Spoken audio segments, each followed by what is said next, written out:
Everyone turn your mics out.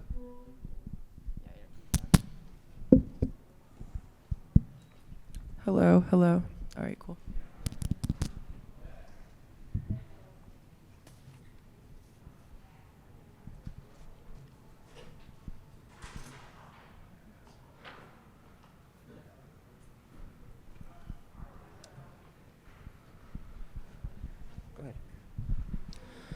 All right.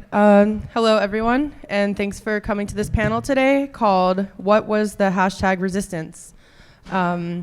Just a little bit about Platypus real quick. We are a Platypus affiliated society, and this panel is being hosted by our SAIC chapter. And we just wanted to do a quick plug for our reading group every week that takes place on campus. That's in McLean, which is 112 South Michigan Avenue. And we do that every Wednesday, 6 to 9 p.m. And you can check out the syllabus for that on platypus1917.org under the reading groups section. So hope to see some of you guys there. Some of you already do come. All right, so today's panel, I'm just going to give a little description that also poses a question or prompt for the panelists to respond to. Since the 2016 election of Donald Trump in the United States, the left has sought to instrumentalize the movement of the hashtag resistance towards social revolution. This has culminated in the campaigns of self-proclaimed socialists in the 2018 midterm elections and the imperative for leftists to vote Democrat as a means of, quote, fighting the right, in lieu of forming an independent socialist party. Whether or not the blue wave succeeds, what are the possibilities for the persistence of the resistance, and what does it mean for socialism? Today on this panel, we are joined by Johnny Mercer of the Socialist Party of Great Britain, Wyatt Verlen of the IWW, Ted Sirota of ResistFascism. Refuse. What? Refuse fascism. Refuse fascism, sorry. And Joseph Estes of Platypus Affiliated Society. We're going to start with Ted Sirota for a few opening remarks. So this is a 7-minute? Yes. Okay. It's on. All right. So yes, I'm Ted Sirota. I'm a jazz musician. I'm a drummer. I improvise a lot of things. So I didn't write a speech for this. I'm a co-initiator and an organizer with Refuse Fascism.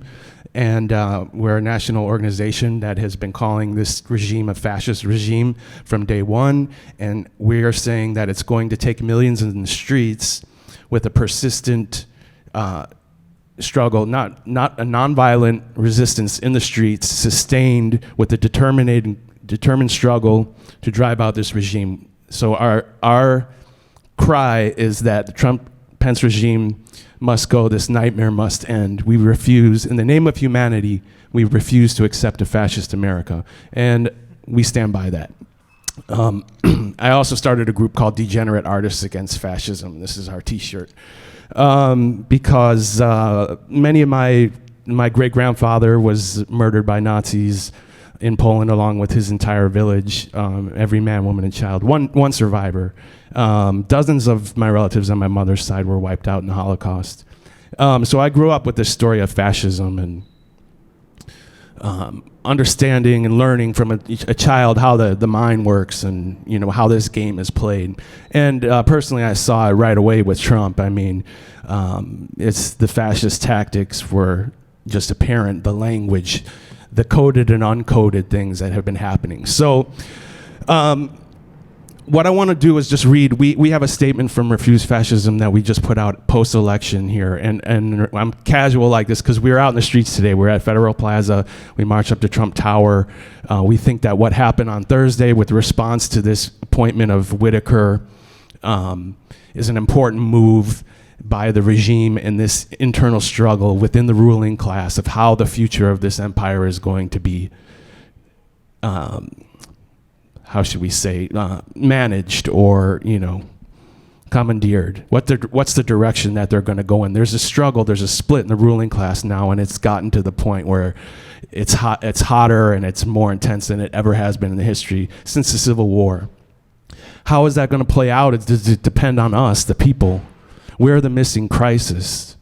We are the crisis that they haven't faced. And we need to look to countries like South Korea and other countries recently, even in the Arab Spring, where the people took to the streets and defied unsurmountable odds, even to a certain degree, even though it was a setback in the end, the pipeline here, the struggle there. We need to take that in the millions because this is a fascist regime. And I know that the topic is about the resistance hashtag. To me, the resistance was not enough.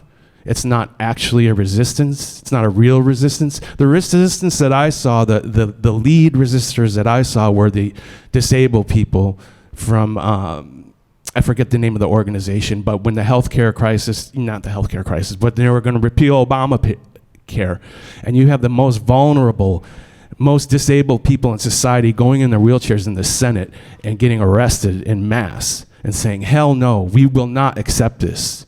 We need to take their example. As Americans, you know, we're 5% of the world's population, completely destroying the planet. You know, we're here, we're conscious people. We have a duty to history. We have a duty to the rest of the planet here to come together. If that means different organizations on the left, right now people need to drop the Trotsky versus Stalin. They need to drop the sectarianism. They need to drop this and that, and we need to unite on the left because we see what's happening in this country. And believe your eyes and ears. You know, is there a clock that I could look at? Because I ramble. Okay, thanks. You know, they're doing what they say they're going to do. So, you know, we just wasted an enormous amount of time with this election, I'm sorry to say. Putting all this energy into what many of us knew was going to be exactly what happened, which is by noon the next day, the fascist regime had doubled down. They said, okay, you had your blue wave. Now I fire Sessions. I put my Christian fascist lackey in the position who's going to control the Mueller investigation, and everybody's been out here yelling, Mueller time, Mueller time. It's people time. It's us time.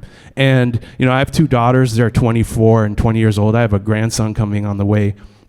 And, you know, I'm thinking about the future of this planet, and we're with the regime in the most powerful country in the world with nuclear weapons up the yin-yang, you know, like never before. And people thought Hitler was a threat. Hitler wasn't that kind of a threat in 1933 and 1934. He didn't have control of the German military like that. They didn't have nuclear weapons. They didn't have Twitter. They didn't have the ability to move capital at a keystroke.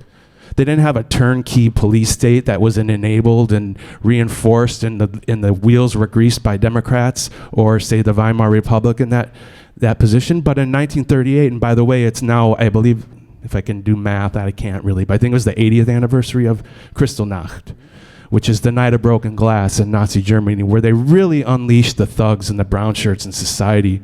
And they went through and they arrested 36,000 Jewish men and sent them to concentration camps. They destroyed thousands of businesses, you know, and they're setting that up here by calling Central American immigrants vermin, rapists, criminals, you know, vilifying the other. They're doing the same thing with LGBTQ people. They're doing the same thing with with a black woman that speaks out and expresses her opinion in this society. What we're facing is real. This is a fascist regime. They're consolidating power, and what we just saw happen in the election didn't stop them at fuller. They took another step in their consolidation. They doubled down. They made their move. We cannot rely on the Democratic Party to protect us from this regime. They are a buffer, but they are a very thin, weak buffer, and they're not going to fight, and they're not going to stand up and even call it what it is. So my last point is that we can't have a resistance unless we amongst us do this kind of thing, which I appreciate. Thank you for inviting me. And I think it's really important that we find ways to work together, because Americans are not used to doing that.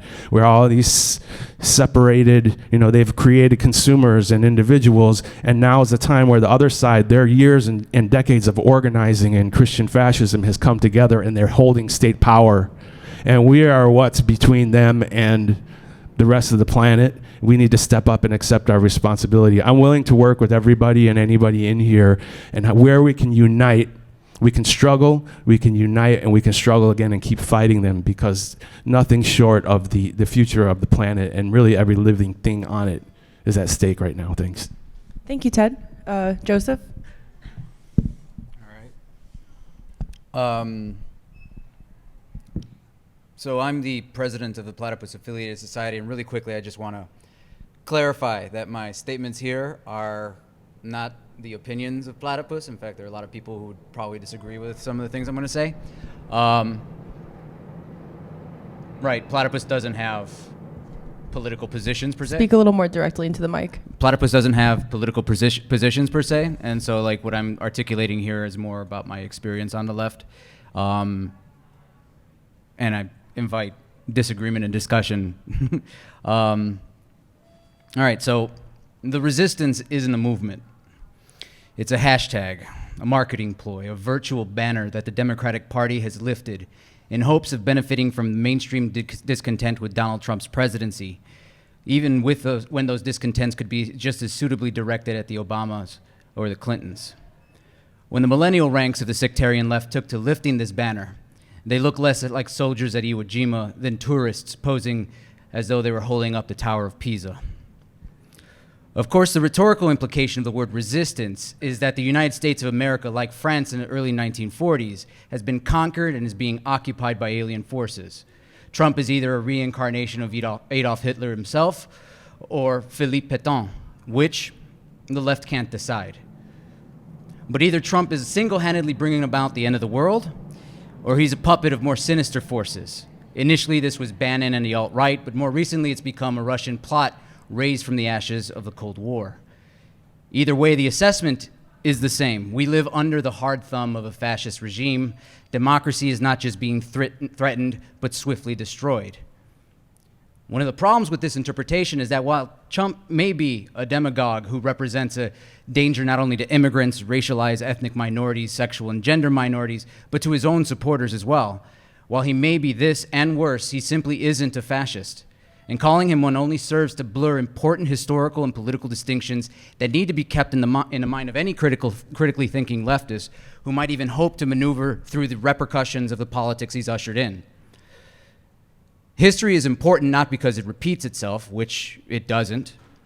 History rather allows us to task ourselves with the unfreedom and domination that characterizes everything that has led up to our own moment, teaching us how we might unleash the freedom that is constantly threatening to be born. This month marks the centennial of the German Revolution, the most important failed revolution of the 20th century.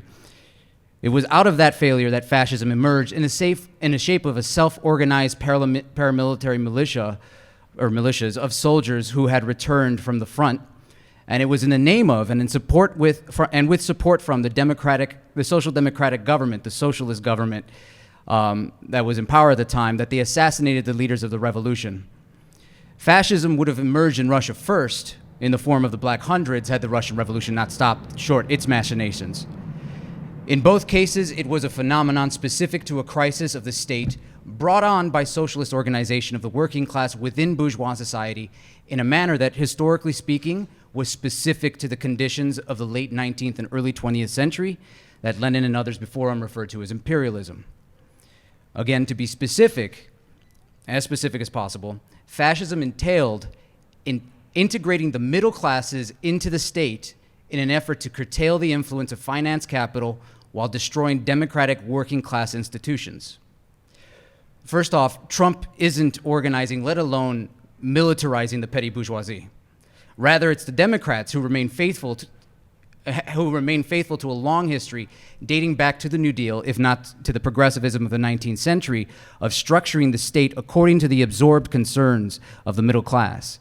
In fact, even liberal historians like Ira Katznelson, while trying to champion the New Deal as the only thing that saved the world from fascism, recognized that it was able to do this only by imitating the illiberal regimes in Germany, Italy, and Russia, and in the process, fashioning what would eventually become the military-industrial complex that fueled a Pax Americana that every president since Trump has fought to maintain. Trump, on the contrary, has positioned himself against its so-called deep state, whittling away at its influence over the executive. Trump's voting base of deplorables is comparatively working class or lumpenized. I say comparatively because unlike 100 years ago, there is no organized working class with civil society institutions like the ones built up by the German Social Democratic Party or the Socialist Party of America. The left today would like to point to minimum wage workers with precarious jobs at Walmart or Amazon and call this the working class, ignoring the coders, doctors, engineers, or other skilled workers that work 60 or 70 hours a week just because they make more than $60,000 a year.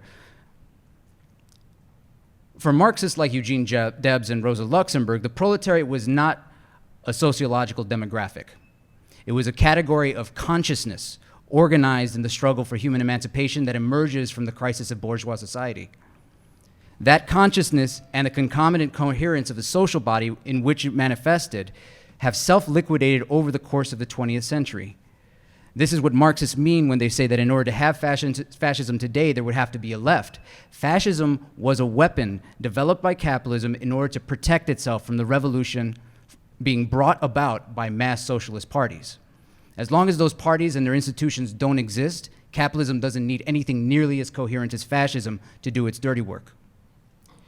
When it comes to finance capital, Trump is attempting to manage the crisis of neoliberalism by reconfiguring the relationship of international trade to ensure that capital is more firmly rooted in the United States. As it is with any presidency, as it is with Bonapartism, which according to Marx is the filth in which all political leadership under capitalism must swim, this superintendency of the crisis will ultimately benefit capital at the expense of any strata of society that resists reconfiguration. That said, Trump's ambitions are a far cry from how state capitalism manifested under Hitler, engulfing the functions of the bourgeoisie, bridging the distance between the working class and the middle class, and managing the economy. If I seem to be belaboring the point of the difference between Trump and fascism, it's in part motivated by the impulse to showcase the haunting burlesque of the Millennial Left's infatuation with the welfare state. Every outcry coming from its ranks and its leadership are for government services, not for jobs or lower taxes, not for freedom from the government's bureaucratic domination of every aspect of our personal lives. No, the trend on the left is to favor the perverse political monuments that capitalism threw up in the paroxysm with which it was seized in the 1920s and 30s, from which it only recovered by means of the most barbaric and destructive period in human history that gave humanity nothing in return but a 2 decades long phantom glimpse of full employment, as though that were some utopia on which we should be grateful to be stranded. The left long ago became what Faulkner could have described as a barracks, filled with stubborn, back-looking ghosts still recovering, even decades afterwards, from the fever which had cured the disease, waking from the fever without ever knowing that it had been the fever itself which they had fought against, and not the sickness, looking with stubborn recalcitrance backward beyond the fever and into the disease with actual regret, weak from the fever, yet free of the disease, and not even aware that that freedom was of impotence. The incapacity of the left to even imagine anything beyond a post-war vision of the satisfaction of crude necessities, a vision hedged by the apparently neoliberal appeals to psychological sensitivity, threatens, as it has from the beginnings of the revisionist dispute, to liquidate whatever potential the left once embodied. The question posed to any post-millennial left that might take form in the coming decade is whether it can recognize and make use of the millennial left's continued degenerative repetition of the old failures. That's it. Thanks, Joe. Johnny? Okay, thank you. Hello. So I'm Johnny Mercer. I'm here to talk on behalf of the Socialist Party of Great Britain. Slightly worried my speech may go over time by a couple of minutes. If it does, just give me a knock or something and I'll try and... Okay, cool. I'm happy to forgo my right to reply to these guys if, and then we can open up to the audience if I do. Okay, I'll just get on with it. Yeah, what am I? Yeah. Okay, right. Given the fact that I'm in America, some of you might be wondering who the Socialist Party of Great Britain are. The SPGB was formed in 1904 as a breakaway from the reformist and authoritarian Social Democratic Federation, which eventually became the British Labour Party. We are a leaderless organisation that holds, like Marx, that the emancipation of the working class must be the work of the working class itself. We, like Marx, define socialism as a stateless, moneyless society based on production for human need as opposed to sale on the market. Our Declaration of Principles, drafted in 1904, reads like the following. 1. That society as at present constituted is based upon the ownership of the means of living, i.e. land, factories, railways, etc., by the capitalist or master class, and the consequent enslavement of the working class, by whose labour alone wealth is produced. 2. That in society, therefore, there is an antagonism of interests manifesting itself as a class struggle between those who possess but do not produce, and those who produce but do not possess. That this antagonism can be abolished only by the emancipation of the working class from the domination of the master class, by the conversion into common property of society, the means of production and distribution, and a democrat control by the whole people. 4. That as in the order of social evolution, the working class is the last class to achieve its freedom. The emancipation of the working class will involve the emancipation of all mankind without distinction of race or sex. 5. That this emancipation must be the work of the working class itself. 6. That as the machinery of government, including the armed forces of the nation, exist only to conserve the monopoly by the capitalist class of the wealth taken from the workers, the working class must organise consciously and politically for the conquest of the powers of government, national and local, in order that this machinery, including these forces, may be converted from an instrument of oppression into an agent of emancipation and the overthrow of privilege, aristocratic and plutocratic. 7. That as all political parties are but the extension of class interests, and as the interests of the working class is diametrically opposed to the interests of all sections of the master class, the party seeking working class emancipation must be hostile to every other party. 8. The Socialist Party of Great Britain, this is the last one by the way in case you're bored, the Socialist Party of Great Britain therefore enters the field of political action determined to wage war against all other political parties, whether allegedly Labour or avidly capitalist, and calls upon the members of the working class of this country to muster under its banner to the end that a speedy termination may be wrought to the system which deprives them of the fruits of their labour, and that poverty may give place to comfort, privilege to equality, and slavery to freedom. So, what was the hashtag resistance? From what I can tell, it was a broad coalition of groups, both online and on the street, consisting of both bourgeois liberals, feminists, racial justice groups, and old-school leftists in opposition to the Trump presidency.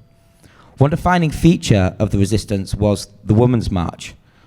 One thing that's striking about this movement is that even if we grant, as they seem to want us to, that the working class women of colour in Syria, Iraq, Libya and Afghanistan that have been systematically murdered by Hillary Clinton and her ilk aren't in fact real women at all, even if we say, as they seem to want us to, that the sexual misconduct of President Trump is a far greater crime against humanity than 20 years of Clintonite imperialism. Even on their own terms, they are found wanting. I mention here the name Juanita Broderick. If you're unfamiliar with her name or her plight, you've no business calling yourself a feminist or a socialist. If you know of her plight, but you're indifferent to it, as so many of these women marches seem to be, you've no business calling yourself a human being. At age 35, she was raped by Bill Clinton and bullied into silence by Hillary's thugs. She has been consistently branded a slut or a covert Republican by the forces of bourgeois liberalism. They believe in the right of all women to resist, apart from, it would seem, those that have resisted Bill Clinton. What are some of the alternatives to mainstream liberal resistance to the Trump administration? Well, in America, we have the Democratic Socialists of America. From their website, under the title, What is Democratic Socialism? Social ownership could take many forms, they say, such as worker-owned cooperatives or publicly owned enterprises managed by workers and consumer representatives. Democratic Socialists favour as much decentralization as possible, while the large concentrations of capital in industries such as energy and steel may necessitate some form of state ownership. Many consumer goods might best be run as cooperatives.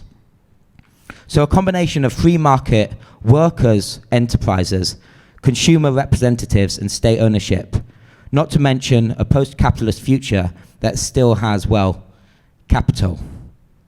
The future advocated by the Democratic Socialists of America sounds neither socialist nor particularly democratic. Then we have the SPUSA, excerpt from the Statement of Principles by the Socialist Party of USA. In socialism, full employment is realized for everyone who wants to work. In other words, employment, also known as the wages system, is firmly in place. Contrast this to Marx's own statement of principle. Instead of the conservative motto, a fair day's wage for a fair day's work, they ought to inscribe on their banner the revolutionary watchword, abolition of the wages system. I tried to find out the difference between the Socialist Party of the USA and the Democratic Socialists of America. It seems that the key difference is that the Socialist Party of the USA think that there's nothing wrong with the wages system that can't be solved by putting the Socialist Party of the USA in charge. Whereas the Democratic Socialists of America think there's nothing wrong with the wages system that can't be solved by putting the Democratic Socialists of America in charge. Or perhaps the Democratic Party, they're not quite sure about that. Needless to say, no class-conscious worker can support either of these parties in their campaign to manage our exploitation. Then we have ResistFascism. The most important thing to understand, refuse fascism, I should say. The most important thing to understand about this organization is that from what I can tell, it's a front for the Revolutionary Communist Party. In much the same way that the Scientologists call their Caribbean cruise liner the flagship service organization and not the Mary Celeste of Scientology. Everything I've said about the two other parties could be said about the RCP. I'd only add that Bob Avakian is clearly a narcissistic cult leader. Are we really going to take lectures on the rise of fascism from people that turn up to protest just to chant, "Who's our leader? Bob Avakian"? Or at the bottom of their manifesto, our ideology is Marxism, Leninism, Maoism. Our leader is Chairman Bob Avakian. Their ideology may well be two of those things, but Marxism isn't one of them. It's kind of a weird amount of exclamation marks as well, which is very hard reading. Now we have the IWW. The IWW is an organization for which we in the SPGB have quite a lot of time. There's a few of us impossibilists that are also wobblies, and there are a few wobblies that are also impossibilists. The principle of a class-wide, leaderless union as an independent organ of workers' power is an important one. The IWW's preamble to its constitution, first drafted in 1905, correct me if I'm wrong, reads very much like our own Declaration of Principles drafted a year previously. The working class and the employing class have nothing in common. There can be no peace so long as hunger and want are found among the millions of the working people, and the few who make up the employing class have all the good things of life. And it ends in a very good way. Take possession of the means of production, abolish the wages system, and live in harmony with the earth. The IWW and the SPGB fall in the same anti-Leninist Marxist tradition, sometimes called kind of Libertarian Communism, although I don't particularly like that phrase, which of course is the only sort of Marxism there is. Where we would disagree is over the use of political parties. We, like Marx, hold that the working class should use all political powers available to it, not to elect parties to manage the wages system, but to send delegates to abolish it.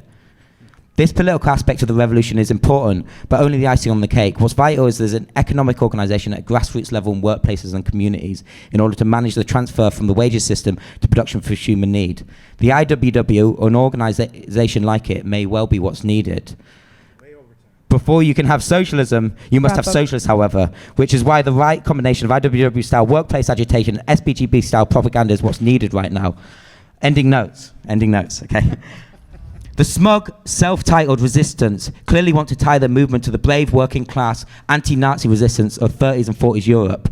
But this raggle-taggle bunch of bourgeois feminists, Leninists, and social democratic reformist Rosa Luxemburg murderers aren't fit to shine the working class's boots. You have to be a delusional narcissist to think you can run the wages system in the interests of the working class, and you have to be a cretin to vote for any person making such a claim. The current leftist parties exist as competing family businesses. I'll end with a quote from Marx that I started with. The emancipation of the working class must be the work of the working class itself. Thank you, Johnny. Sorry about that. It's all right. Wyatt? Hello, I'm Wyatt. First off, before we even begin, I would like to say about the Revolutionary Communist Party, I'm not a member, and I'm not a big fan of Bob Avakian, but they did run some decent bookstores at one point, so yeah. I'll give him credit for that. Lots of cults do. Anyways, I wanted to talk about the resistance, but particularly a portion of the resistance, the hashtag resistance, that is very sort of pertinent, I think, to the discussion when we're talking about young people, and that's the Millennial Left. And I think the accusation that the Millennial Left is either dead or has been tainted in some way is not really grounded in reality. not really grounded in reality. I think the millennial left is impure, sure, but the millennial left is there, and they're already starting to move in the direction of the idea of abolishing the wage system, taking over the means of production, et cetera, that is the basis for a genuine leftist social change. Now, it's important to note that the circumstances of capitalism are completely different today than 1917 or the 1940s when Mao came into charge in China, et cetera. And as a result, we can't have the same exact analysis. We can't have the same exact sort of ways that we discuss our movement and ways that we propagandize. Capitalism has become something that is far less controllable than we ever thought it could become, and liberal capitalism has truly become one of the most sort of degrading forces to humanity that we've ever seen. Now, to build a movement, which is what I think the millennial left is starting to do, and I do praise my comrades in the DSA for this, we have to be open to everybody who's willing to listen. And to do that, we have to also set aside some purities for the sake of getting some slightly less orthodox versions of Marxism through. For instance, saying that the means of production should be owned by the workers or their community is, I think, a statement most people, if you ask them in the street, do you believe that? They would agree with. But do you think if you went in the street and asked, do you believe the wage system should be abolished? Most people, it would take a bit of time to sort of get them there. And so the DSA, I think, is a valuable organization in that sense. And I think that the work that they're doing is valuable also because within a mass movement, we have to have both activism, intellectualism, and we have to have engagement with community and even religious leaders in today's world. Because the forces of capitalism have completely jeopardized every sort of community and communal sensibility throughout this entire country and really throughout the world. But moving on to the resistance, we know it was a failure from the beginning because Trump was not an aberration. Trump is simply a symptom of a system that has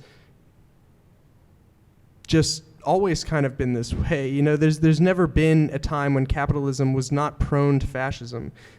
Whenever there's a crisis in a capitalist society, the bourgeois, the ruling class, would far rather have a fascist than have an even moderately socially democratic candidate.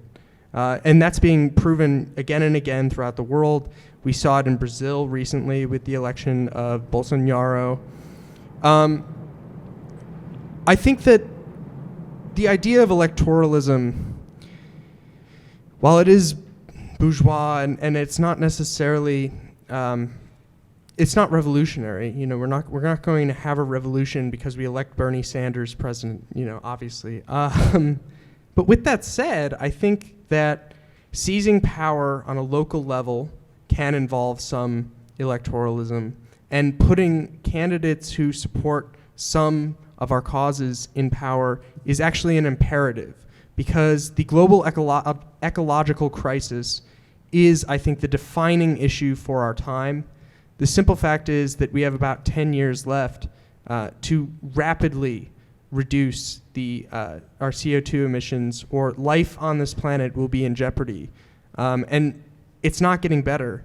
And if we don't sort of move towards trying to just get people to elected to confront these corporations, because it's only about 100 corporations that are producing most of the fossil fuel emissions. Unless we do that, there really can't be a revolution, because the world will look like a pretty scary place. I mean, Mad Max, there's no one talking about Marx in Mad Max. I mean, it just, it's not a thing. I think further, we have to continue to build a visible left. And by a visible left, I mean a left that people can look up to and see and know. And that does also involve, again, some level of electoralism. While Bernie Sanders was not a socialist in any real sense of the word, he was basically a New Deal liberal. The fact is that he was the first time the word socialism sort of crept out of sort of the ghetto universities, that the ghettos of the universities that had still had some level of socialist discourse being propagated throughout them. And if it means that we have to vote for some socially democratic candidates every once in a while, I think having visible representatives of the idea of socialism is a valuable thing. I did not vote in the last election. I did not vote in the midterms, and I don't plan on doing it because there weren't any candidates like this. But I think we also do have some responsibility to elect candidates when that opportunity arises. The simple fact is that the revolution, we can all want a revolution to come, but the numbers are just not there yet. If we're going to have socialism from below, we have to have a mass socialist movement. It can't just be people getting together for reading groups every couple days. You know, that's not how you build a genuine movement. Likewise, I think that the role, I think the role of humor in our movement is kind of important. And I think recently, with the development of like socialist podcasts like Chapo Trap House, which I plug, I think that that sort of thing has a really valuable role in just getting people who otherwise would not be engaged with the movement. It's not necessarily that, you know, they're going to change everything, but humor at the right times and with the right jokes, I think can, you know, to quote Aristotle, be of benefit to the social intercourse of the community and sort of re-energize the communal aspects of life that are so desperately needed to confront the atomization that has allowed neoliberalism to do its thing. Thank you. Thank you. All right, thanks to all our panelists for your opening remarks. Now I'm going to pass the mic back to you guys, starting with Ted again for some responses to your fellow panelists. Check 1, 2. You'll get about 3 minutes for that. But can you just tell me your name again? Wyatt, thank you very much for your comments. I appreciated the opening comments about millennials. My kids are millennials. And, you know, because we don't have a working class here, doesn't mean that people are going to fucking fight back. They didn't roll the tanks into Ferguson because there was no working class. They're not carrying out these crimes and vilifying entire sections of the society because they're not in the working class. They're doing it because they're fucking white supremacists. And we're going to have to fight them. And as for Nigel Crispin-Bottom over here and the tweed jacket and this sweater and your bullshit about the RCP. Nothing's too good for the working class, mate. Let me tell you, I'm not in the RCP. My name is Ted Sirota, and I'm an initiator and an organizer with ResistFascism. And my ancestors were killed in the Holocaust. And my uncle, my grandfather's first cousin was Carl Foreman, who was exiled from this country to your great country. And let me tell you something. I've been around and I've worked with people in the RCP from the mid-'80s. And you're full of shit. And it is not a cult. And you're coming on here where, listen to what I said in the presentation. I said we need to come together. We need to look at Niemöller's poem. First they came from the communists. And I wasn't a communist because I was Nigel Crispin-Bottom in a tweed jacket talking about cults and how they weren't communists. You know what? You're not a revolutionary, man. You're a phony. Marx, revolution was a radical rupture. It was a violent overthrow of the government. You think the ruling class is gonna hand over the keys to their factories because your socialist friends are coming out of the pub and are going to want to take control and abolish money? No. Now this is me speaking, Ted Sirota, a drummer, jazz drummer, revolutionary. It's going to take eventually a violent revolution in this country to overthrow this system, which is now currently a fascist regime. And just because Hillary Clinton and Bill Clinton were imperialist pigs, and so were all the presidents, and there's a thread of fascism to the very founding of this country through the slavery and the genocide of Native Americans, where Hitler himself found inspiration and wrote about it in Mein Kampf. And don't tell me there can't be fascism because there's no working class, because it's not 1913. You know what? In 1930, 8 people didn't control the same amount of wealth as the bottom half of the globe. 3 people in the United States didn't control the same amount of wealth as half of the population.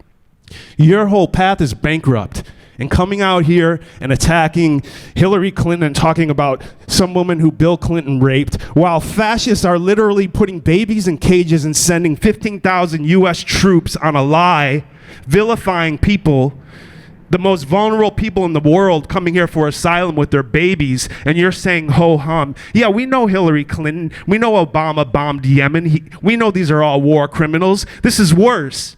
What are you going to do about it? Except lie about and spread rumors about other people on the left. Huh? All right. I mean, whatever order you guys want to go in this story. Do you want to respond? Yeah. Is this on? Is this on? Okay.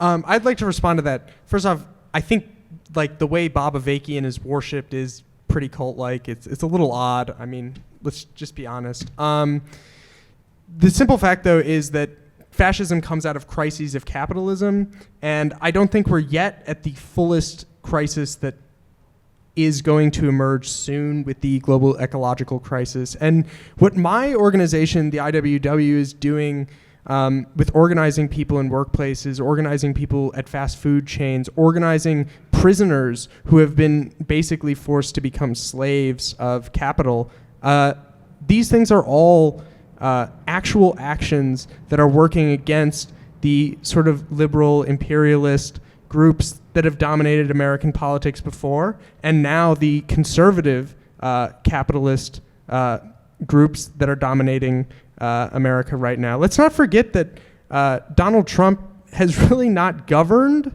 any differently than, say, a Ted Cruz or something like that would have governed. He hasn't governed at all differently. He has said mean things and done mean things, but that's not exactly different than how the Republican Party wants to govern anyways. And frankly, it's not terribly different than the way the Democratic Party wants to govern. So the question is, how are we going to build a movement from below that can take power, confront the powers that be, and build an actual society here that is better than the one we have right now? And while I agree to some extent that, just seizing the factories is not sufficient, we do have to seize the state to a degree. That's perfectly reasonable, and that may require some violence, but violence is deeply, deeply problematic until you have an actual revolution, which is not coming for a while. We have to organize now, and we have to organize people peacefully, and we have to organize people, and we have to get them involved in the process of politics from our perspective. And we have to get them to understand our perspective, because Marx is not that hard to understand. Anyone can read Capital and understand Marx. Anyone can read the Manifesto and understand Marx. Marx is not an impenetrable text. He didn't write things that were just crazy. Like I don't know. Everyone talks about like the post-structuralists, like Derrida or whatever. Like Marx did not write like that. So there is a way in which we can do this, but I don't think saying Donald Trump is this complete aberration, this fascist aberration in American society. Rather, he's just a symptom of the way American society has been heading for a long, long time. And so that's just that. Thank you. Either of you can respond now. Yeah, I'm not really sure what to say. I'm hoping we can keep it civil. One thing that maybe you can roll into your next comments, but I do have, I'd like you to, if possible, tell us more about what you see as the rift happening within the ruling class. You talked about there being a crisis there of some sort, that this is actually manifesting through the Mueller investigation. Bueller.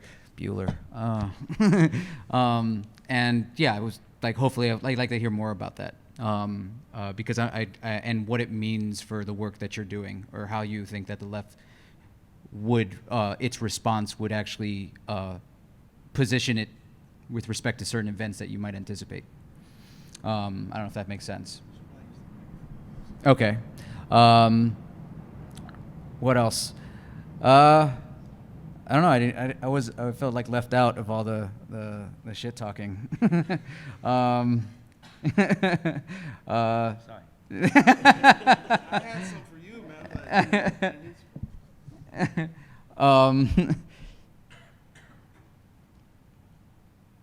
Yeah, I guess for Johnny, it's back to the question that we've discussed before, like about the party, and what the party means with respect to the organization of the working class with respect to bourgeois politics, because it seems this sort of like the difficulties in having like this sort of free associative, almost anarchist bent to an organization will eventually become a problem, and I don't know how like your organization deals with that. So maybe you can tell me some more about that. Wyatt, let's see. I'm not sure what to say, because I think, well, the DSA, the visibility of the DSA, and I mean, I guess my response would be that, so we did have someone run for president in this country and call himself a socialist, but now everybody thinks that socialism is the New Deal. And now that's just completely destroyed any sort of like coherence to whatever ideas might have been out there in the first place. And part of the problem, in fact, I'm very sympathetic to knowing that you're not a member of it, but to the RCP in as much as it does represent a coherent attempt to make sense of the history of the left and to organize it. And that education, the education that I see people get within the RCP, is actually in many ways preferable to what I see now with the Millennial Left, which is a bunch of people who educate themselves on Reddit and have no idea what they're talking about. That actually is less of an interesting phenomenon to me than a disciplined member of the RCP, however cultish they might come off to you. I'll leave it there. Thank you. So, where to begin? Right, so the people keep on using this word leftist and left-wing. Where I'm from, we have a saying, left-wing and right-wing are just two wings of the same bird. In other words, the goal of the socialist movement, the goal of the working class, is the emancipation of ourselves from the wages system. It's not the state ownership of the wages system. It's not the increasing of the minimum wage. There's this kind of capitalism has these two sides to it. It has a free market side and it has a social democratic side. I see no particular reason why the working class should throw itself against the social democratic side. In fact, the social democrats, whenever they've been in power, have always been the enemies of the working class, always. If you take Clement Attlee, for example, in England, from 1945 to 1951, 6 years, he used the army to crush strikes 18 times while in power. This is the history. Just let me tell my American friends and fellow workers, you do not want a new Labour Party. You do not want a new Labour Party. There exists in America, and I really love America in its kind of own weird way. There exists in America the possibility for a genuine socialist movement. Don't let it be curtailed by reformist Rosa Luxemburg murderers, and certainly don't let it be curtailed by reformist Rosa Luxemburg murderers in the name of fighting fascism, because let me tell you, those fuckers put the fascists in power in Germany. The IWW, I'm quite interested because it seems like the IWW are in favor of all sorts of electoralism these days, so long as it's not one that demands the abolition of the wages system. In other words, it's okay for the IWW and IWW members to support the likes of Bernie Sanders that want to manage the wages system, that's to say the exploitation of the working class. When it comes to the Socialist Party of Great Britain's position, which is that we send delegates for one reason and one reason only, and that's to demand using the democratic powers given to us by the bourgeoisie to basically call the bourgeoisie's bluff and say, okay, we live in a democracy, you're giving us these democratic rights. Now what we're going to do is we're going to use our democratic powers to demand the abolition of the wages system. We don't think that electoralism is the only way or the sole way that socialism gets achieved. This is why I think an organization like the IWW might not be the IWW, workers' councils, these type of things are very, very important, because then you could organize on a grassroots level in workplaces. But if you're going to enter parliament, you're entering into a really fucking dangerous game. And let me tell you, there are socialist parties in Europe that used to claim to be both revolutionary and reformist, and we broke away from them in 1904. Every single one of those is now a reformist party of capitalism and doesn't even have a pretense of being a socialist organization for the abolition of the wages system. And that's what capitalism does to reformist political parties. And that's why we are the political wing of anarchism, as the joke goes. You know, we want to use the democratic powers available to the working class, but we understand that has to be used in a really fucking careful way. You have to be very careful when you do that, because otherwise you end up like a Leninist state capitalist tyrant. I don't want to talk too much about the career of our friend Bob here, but you know, a Leninist tyrant, or you just end up just another run-of-the-mill bourgeois political party like the Labour Party, or like the multiple social democratic parties in Europe, continental Europe. So that's all I've got to say. Sorry, I hope I didn't take too much time again. You're good. Just a few seconds over. There's another mic? Oh.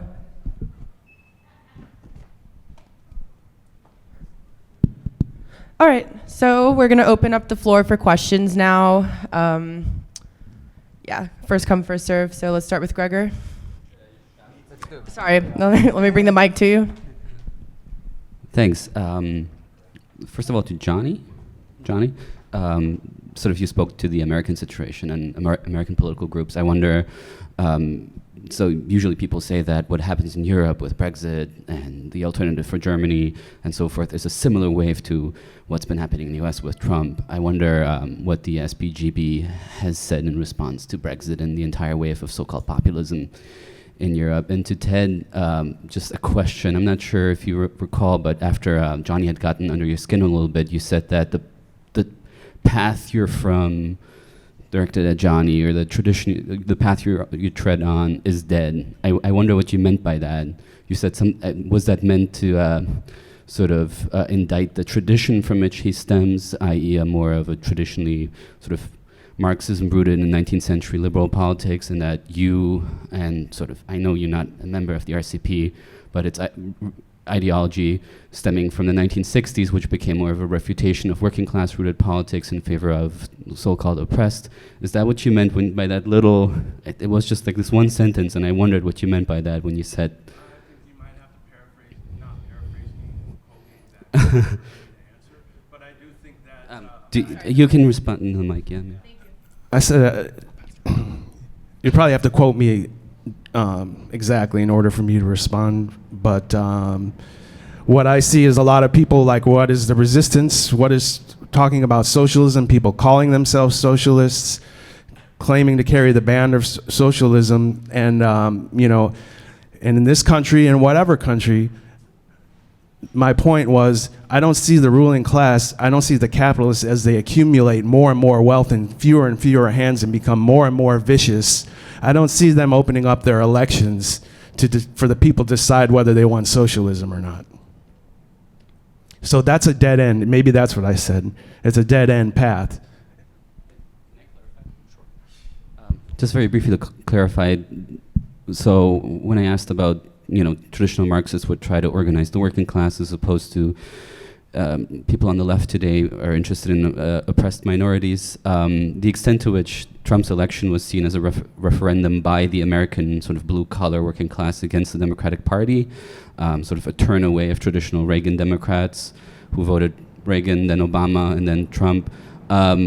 Is this just generally a part of American society that you would say you disregard in political practice? I'd say that this is a result of imperialism. You know, you have a middle strata here in this country that was able to be built up and developed. You know, they were able to take unemployed black bodies that they had no use for previously and then bring them up. Capital brought them up to Detroit and Dearborn, Michigan, and Chicago and Gary, Indiana, and people were able to get a little piece of the pie, and they were able to build what we know as the middle class here. And that there's definitely distinctions about this country and American fascism that are unique to this, and nobody's talked about Pence tonight. But we're not just talking about Donald Trump, we're talking about a regime. We're talking about Betsy DeVos, we're talking about what was Sessions. We're talking about Scott Pruitt. We're talking about all these.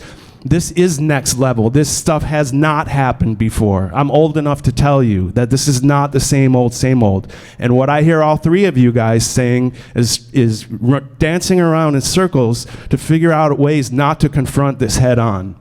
You can go after Hillary Clinton, and you can go after the Democrats, and I will too. And I will call them out as imperialists and capitalists. But Donald Trump and Mike Pence are fascists. And if you can't see that, and you're going to turn that around and start talking about it's because somebody's in a cult, and which I'll tell you again, please, the point of the matter is engage, debate. Not once do I ever hear any of these people attacking Bob Avakian, who, by the way, is a revolutionary, and I've been following revolutionaries in their path since I was in the 80s, but from the 60s onward, actually from Nat Turner onward. Okay?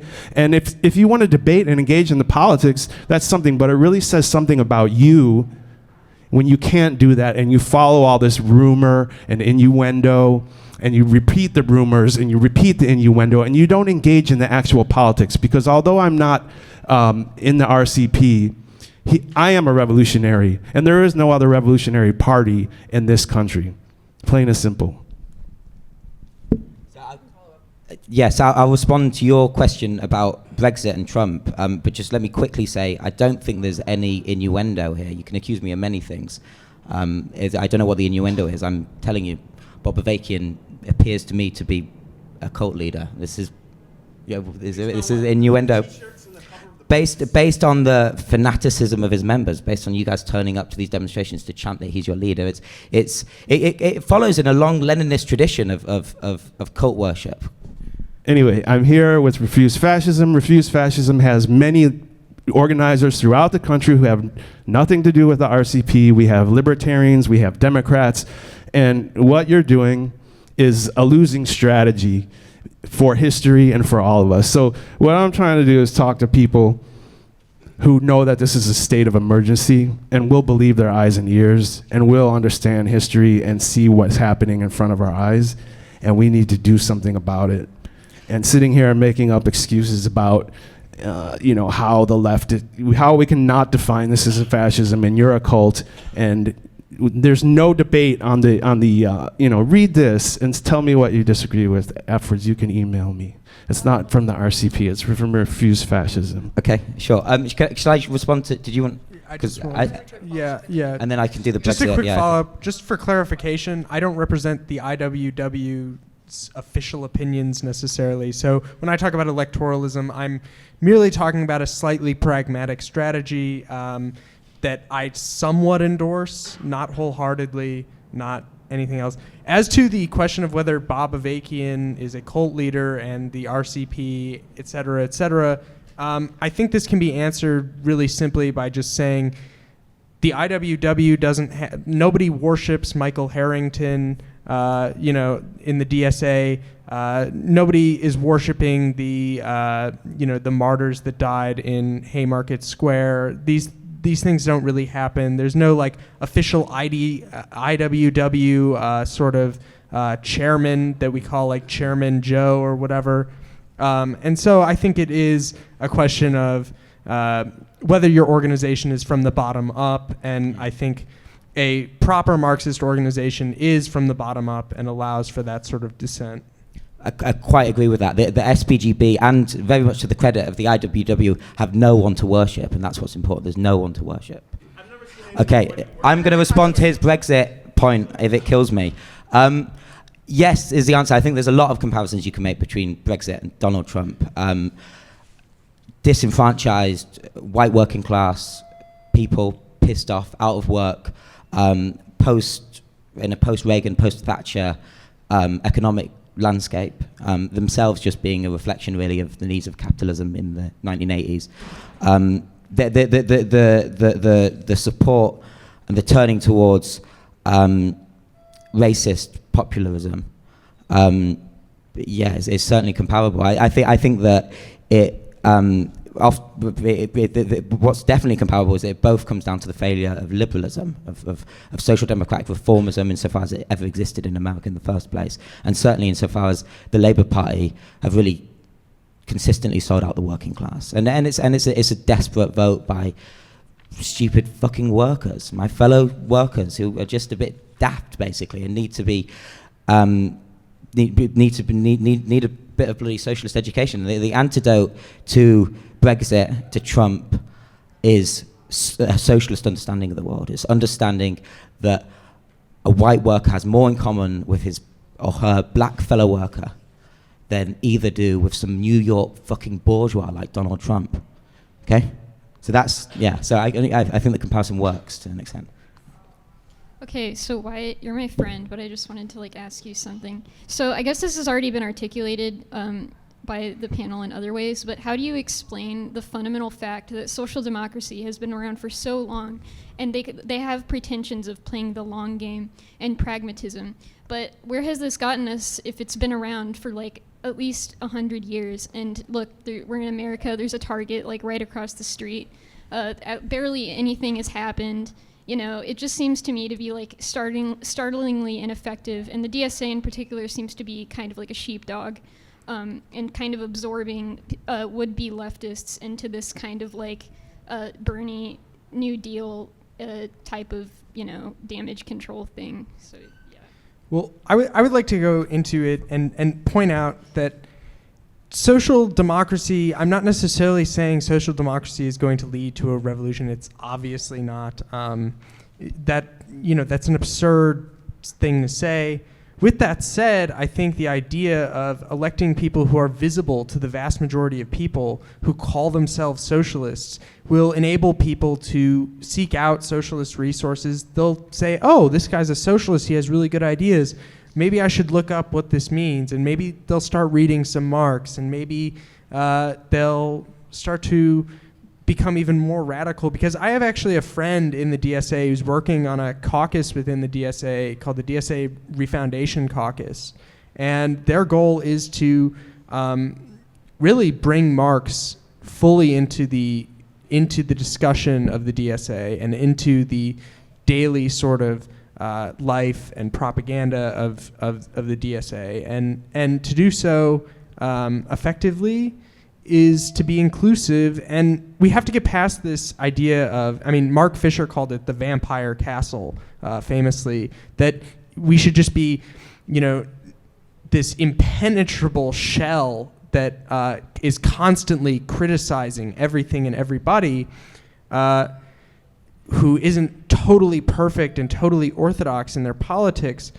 We have to allow for some sort of recruitment and to get people involved and to get people reading these things and to get people, even just watching a 10-minute Michael Parenti video is a better thing than what most people are doing, because the simple fact is capitalist ideology has reigned supreme in the minds of people in America for so long and is so ingrained in our daily lives that even just the slightest aberration and the slightest push in this country specifically away from that ideology is a push in the right direction. And I think that's really what I'm trying to get at.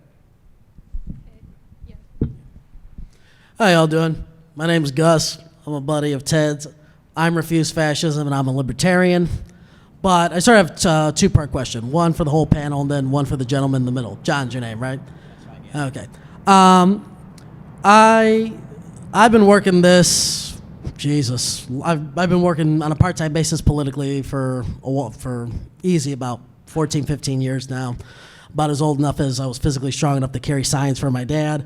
And when Trump got elected, this became a full-time thing for me. I took my hiatus as an engineering student, met with a mutual friend of ours, Lou Downey, started going to meetings, met Ted, and I'll say it, before I ask my question, I debate with RCP people constantly, and they don't seem to, we have our disagreements, we have our debates, and that's it, and then we go to the next thing.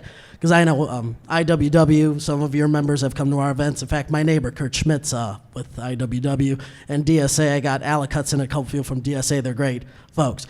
Welcome to the city. Welcome to America. Hope you like your visit, John. Thank you.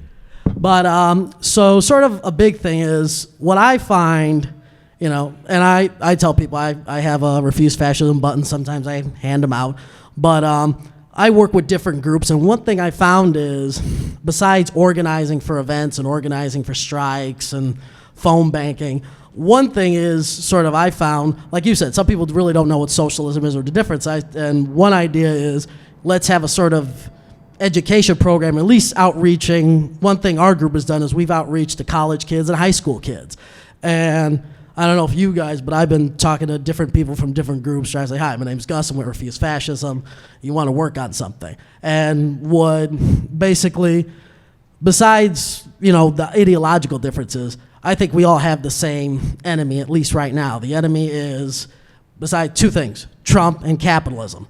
But also, would, there be the ability, at least to entertain the idea of doing some kind of organizing, at least at the educational level, to at least educate people what the hell the differences are between capitalism, socialism, what the problem is.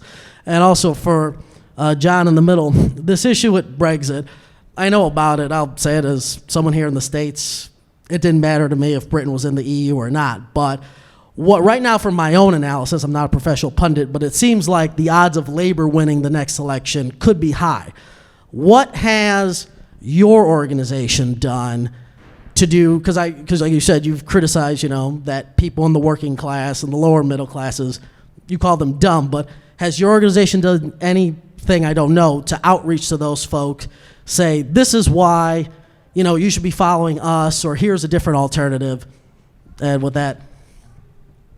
Should I go first? It don't matter to me. Doesn't matter. Yeah, okay. So just to be clear, firstly, I didn't just call the working classes dumb. I think I've leave that to the audience. I said that the working class, for a working class person to vote for a New York bourgeois like Donald Trump is objectively a really fucking stupid thing to do. I don't know how else to phrase that. That's not calling the working class as dumb. I'm a member of the working class. The Socialist Party of Great Britain is a working class organisation. I'd have to call myself dumb to just generally call the working classes dumb. But yeah, no, I think a racist worker is a bloody stupid worker. Okay, so that's my position on that. In terms of the question was, what have we done regarding Brexit or regarding the Labour Party? Sort of now, the post-Brexit, now that England's coming out of the EU, what strategy is your party doing? I guess to do outreach. Okay. I don't know if it's member recruitment. I'm not that familiar with the politics of Britain, but I know you have to be a member of a party. It's a little more structured. What is your political organization doing? Basically, either to create a revolutionary scenario, or basically a scenario that would bring people to your side of the argument, and therefore, whatever the heck the problem is in England with the Brexit and all this sort of situation. Because right now, from my own analysis, as someone who occasionally watches the news, it seems like Labour's going to end up winning the next round of elections. I could be wrong, but what is your political organization do, I guess, to have the upper hand against what is the sort of establishment parties that aren't looking out for John and Jane Q. Public in England? That's okay. Well, the Socialist Party of Great Britain exists to advocate socialism right now. There's nothing else that can be done. Without a majority of people in favour of socialism, you're not going to have socialism. This, I think, is one of the distinctions that we really have with Leninism, is that we don't believe that an unconscious mass of people could be led towards proletarian revolution. We think that unless the working class understands socialism, are prepared to organise without leaders for socialism, socialism's never going to come about. You can't achieve an egalitarian society with an authoritarian organisation, and so we organise ourselves democratically, and we propagate socialism in any way we can. We use, like a lot of these groups, we use the internet these days. We have lots of public debates. I think maybe that's kind of like the school of that's the school that the Socialist Party of Great Britain has always come from, is public debate, and that's how I approach this, as an opportunity to debate with left-wing groups. And that's kind of my tone, I think it follows in a Marxist tradition, going back to Karl Marx himself, where you don't pull any punches, and the gloves are off, and you put your case, and afterwards we can all go down the pub and be friends, if not comrades. So that's the Socialist Party of Great Britain approach. Just regards to the Brexit question, the Brexit, our stance on Brexit was very clear. There's a divide in the British bourgeoisie between The pro-European bourgeoisie tends to be the bigger, more globalized bourgeoisie that are pro-European, and the petty bourgeoisie that hate the European Union. They hate the European Union because there's a lot of red tape and workers' rights that the European Union actually enforces, which aren't in the interests of the petty bourgeoisie because they don't get any of the trade agreements. They don't get any of the cheap labor so much from Poland as the globalized British bourgeoisie do. And so it's a divide within the bourgeoisie. It's not worth a single drop of working class thought, let alone blood. You know, we shouldn't be taking a side on this fight whatsoever. The interests of the working class lie in the abolition of the wages system. Can I just respond to one thing you said? You said we have two enemies, Donald Trump and capitalism. But I think that's actually the wrong analysis. I think we have one enemy, and that's just capitalism, because everything else is just a manifestation of a capitalist society, including Donald Trump, the mass incarceration. It's everything, global warming, the ecological crisis as a whole, militarization, and imperialism. These are all just manifestations of capitalism. So we only have one enemy we have to confront. And if we can confront that one enemy, we won't have to deal with any more Donald Trumps. Yeah. Just like to say, I just want to see an organization make revolution in this day and age without leadership.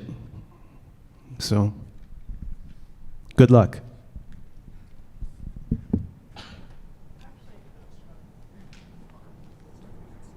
Thanks. Hi, this question is sort of addressed to anyone who wants to answer it. So Wyatt was talking earlier about climate change and sort of ecological collapse being sort of potentially, if not the most pressing phenomenon to sort of confront humanity. And, you know, we've seen sort of these technological developments recently, particularly with the 2016 presidential election, having sort of a profound influence. I don't know how much sort of weight you ascribe to social media diluting people as a factor in influencing opinion, but whether it's social media or it's increasing automation, and I don't want to slip into a Luddite fallacy, but there's a qualitative difference between a sort of a Watt steam engine and an algorithm that can decode your personality in a few seconds. How do you see the left or socialism confronting these sort of existential or sweeping problems that are rooted in capitalism, but are not the direct sort of manifestations of exploitation from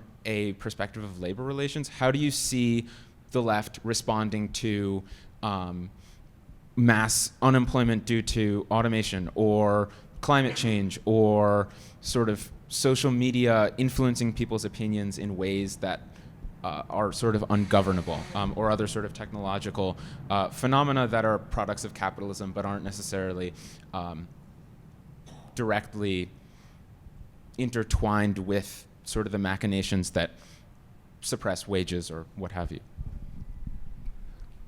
I would like to just answer that in terms of your question on to me as well. I think I can touch on that a bit. Is just that there are these other factors. There is personally, I feel like the threat to the planet is the biggest threat that we face. And they know that too. And what's going on here too is that they know that white people are a minority very soon. And they know that the way that they're destroying the planet and the effects of that is going to affect black and brown people and the poorest people on earth primarily and first. That's going to affect them. In this country, they used to have that industry. They don't have that anymore. Capitalism. Donald Trump blames the companies, but it's him. It's him and his ilk that are the reason why they follow the super exploitation of laborers all over the planet and move the jobs out of the U.S. But he's managed, like all fascists do, to turn the working class against one another. And that's why when Johnny called his fellow workers dumb, that they seem dumb, but there's a system that works on us from the day that we're born that gets us to buy into this. So we're not making some objective decision on what we want. We're programmed. So there's always going to be, when they have a monopoly on the means of forming public opinion, there's always going to be a majority of people that fall into line with the system and are going to act against their own interests. But there's these other things like global warming and the fact that we don't have these jobs to replace, and you have millions of black youth and Latino youth, and they don't have a future for them. They have the military, and they have prison, or they have the graveyard.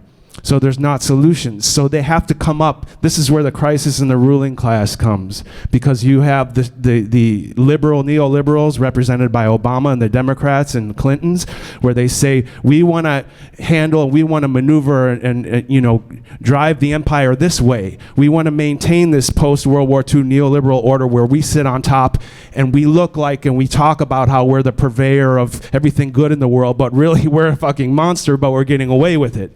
And then you have the forces represented by Mike Pence and Donald Trump, the marriage of the Christian fascists with unbridled capitalism, saying, no, we're going to break up this world order. It's not enough to just have 8 of us control half the same wealth as the planet. We want to be richer. And in order to do that, you don't need a ruling class. You just need oppressed people are going to rise up if they can.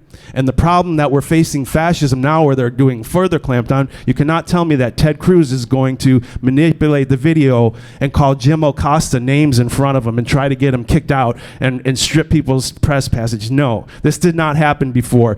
Ted Cruz was not going to send troops to the border. Does that make this worse? Yeah, it makes it fucking worse. If you're a kid, if you're a baby in a caravan or a mother, this is fascism. You can go ahead, you know, and if even if it's not, you want to call it populism, racist populism, because I can't say fascism.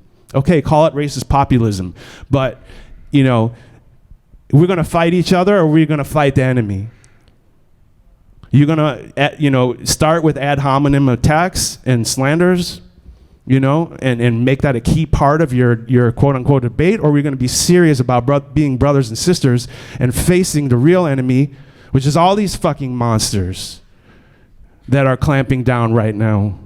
And yeah, it is capitalism, but it's imperialism, and now it's in the form of fascism, and this is the most brutal, vicious regime that this country has seen, and they're serious. And they will clamp down, and what fascism leads to is a curtailing and eventually the elimination of all democratic rights. And we're not going to be having, you know, eventually these conversations in a glass, you know, at the corner of Wabash and wherever we are. We're going to be in a basement.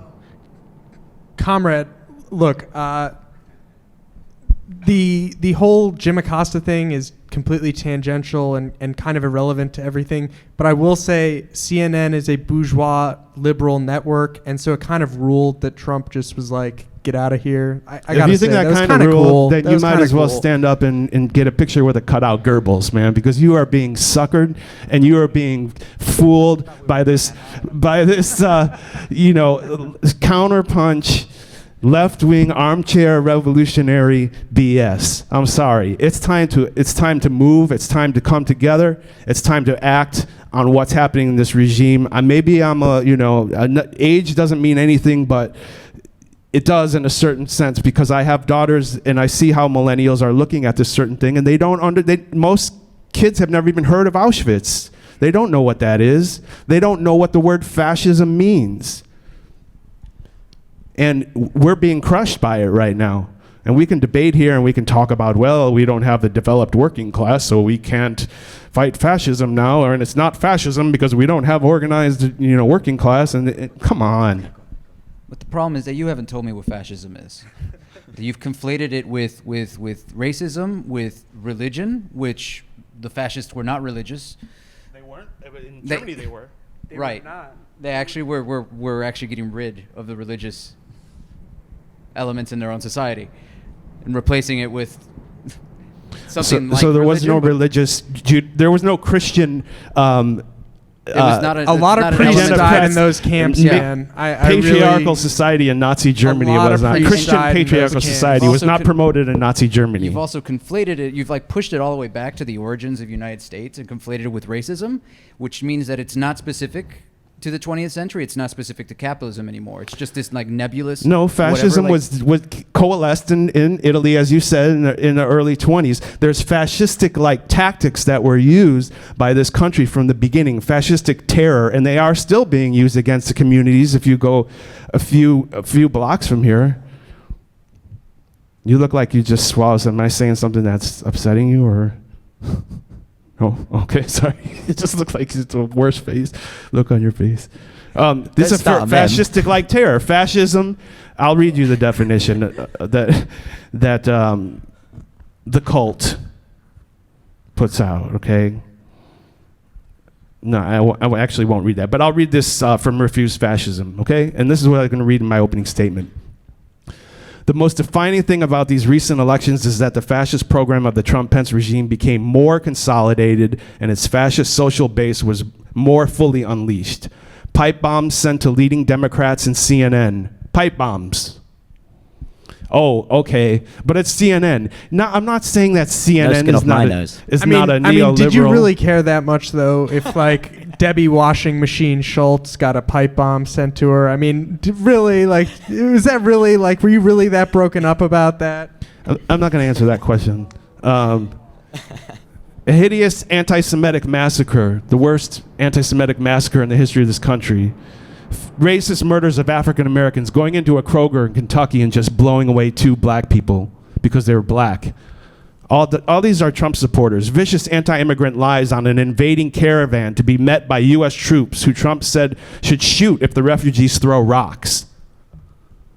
Trump whipping up his rallies Nuremberg style every day, and on top of 2 years of the regime eviscerating what are supposed to be civil and legal rights, banning Muslims, locking in a majority fascist Supreme Court, stoking violent white supremacy and xenophobia, hateful misogyny, and ripping up international alliances and ramping up the threats of war. The Trump-Pence regime and the forces within it have said they view this presidency as, quote, the last chance to secure their vision for this country.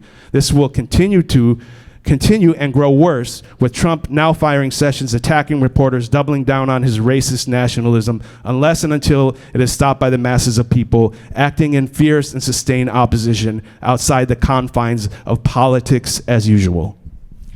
Did that define fascism? Okay. Not exactly, but it tells you what's going on in terms of that right now. So, just again, I did not say, and I'm going to make myself a hostage of the audience here. Did I at any point say that the working class were all fucking idiots? No. I said that a member of the working class that votes for Donald Trump is, by any kind of objective definition, I think, I mean, Marx's definition, a bit fucking stupid. I think it's a very stupid thing to do. Okay, now, do you think that a worker that votes for Donald Trump is a sign of intelligence? I think that the working class are capable of understanding the case for socialism, okay? I don't, like other organizations here, try to tempt them like puppies, you know, giving them little treats, saying, you know, vote for me and I'll increase the minimum wage. No. I think that my fellow workers, because I'm a worker myself, can understand the case for abolishing the wages system and creating a socialist society. I think that the working class are clever, in other words. The people that think the working class are dumb are the people that think they need leaders, and in this case, a cult leader like Bob. Okay? That's the distinction.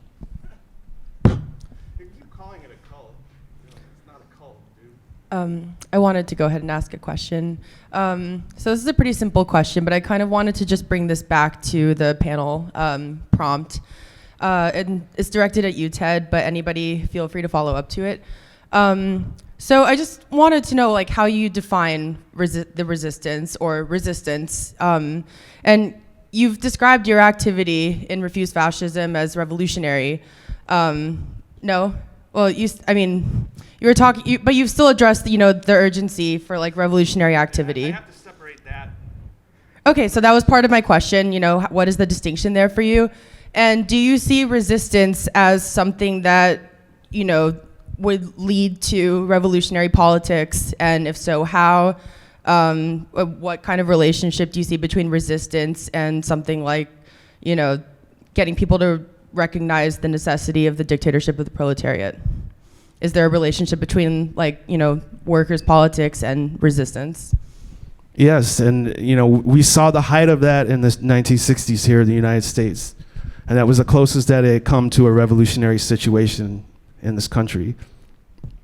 So right now, what we're saying, and again, me personally, Sirota, I consider myself a revolutionary. I think that this system of capitalism, imperialism in the United States needs to be overthrown, completely dismantled, swept into the trash bin of history, and that we need to build a new socialist society on top of that. That's not going to happen without a revolution. That's where I come into conflict and disagreement with a lot of people on the left. Now, Refuse Fascism, that's not Refuse Fascism's line or what they're putting out about revolution. You know, what we're saying is that this is a fascist regime, and in the name of humanity, not just Americans, but all the people who are going to suffer around the world from this regime and already are suffering from the normalization of the Khashoggi murder. What does that say to people like Duterte and even Erdogan, who's exposing it? You know, they're making all of this normal. They're making this okay for these dictators and regimes all over the world to carry out atrocities against masses. And I don't understand why, and we look at Brazil and we call, oh, he's a fascist, but here it's not fascism, it's populism, it's totalitarianism. But, sorry, I drifted off on your ultimate question. But what's gonna happen is that we need to get in the damn streets. That's the only way to stop this and drive back this regime. And if we don't drive them back, it's gonna be a hell of a lot harder to organize, and it's gonna be a hell of a lot harder to resist when they've clamped down fully, not just on the immigrants, but on the universities, on the intellectuals, on people like us. And me and Johnny, well, you won't be here, but me and you will be in the same jail cell, and then we can debate it out there. Or do you wanna fight them now? Do you want to look at the reality of what's going on? And we're not talking about making a revolution now. The people are not organized for revolution in this country. They're not even organized enough to stop a fascist regime and drive them back like they did in South Korea with their regime there.